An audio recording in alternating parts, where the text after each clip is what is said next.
नमस्कार. विजयदीप न्यूजमध्ये आपले स्वागत. धरण अपडेट अचूक माहितीसाठी आमचा चॅनल सबस्क्राईब करा.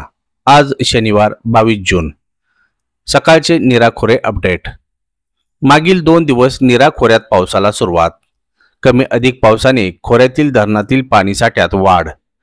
मागील 24 तासात गुंजवणी धरण पाणलोट क्षेत्रात घिसर येथे 91 मिलीमीटर, नीरा देवघर धरण पाणलोट क्षेत्रात Shirgaon 60 millimetre, Shirwali 53 millimetre, Hirdoshi 46 millimetre, Bhatghar धरण पाणलोट क्षेत्रात भुतोंडे 47 मिलीमीटर, तर वीर धरण पाणलोट क्षेत्रात वेल्हे 53 मिलीमीटर, तसेच भाटघर धरणावर 12 मिलीमीटर, नीरा देवघर 35 मिलीमीटर, गुंजवणी 51 मिलीमीटर पाऊस नोंदवला. नीरा खोऱ्यातील सर्व धरणात मिळून आज रोजी उपयुक्त पाणीसाठा 4.85 टीएमसी असून सरासरी धरण टक्केवारी 10.05% आहे.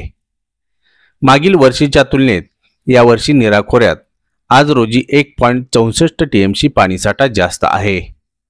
नीरा खोरे अहवालानुसार गुंजवणी धरण टक्केवारी 9.78%, तर उपयुक्त पाणीसाठा 0.36 टीएमसी, भाटघर 6.45%, उपयुक्त पाणीसाठा 1.51 टीएमसी, नीरा देवघर 9.30%, उपयुक्त पाणीसाठा 1.09 टीएमसी, तर वीर 20.09%, उपयुक्त पाणीसाठा 1.89 टीएमसी आहे.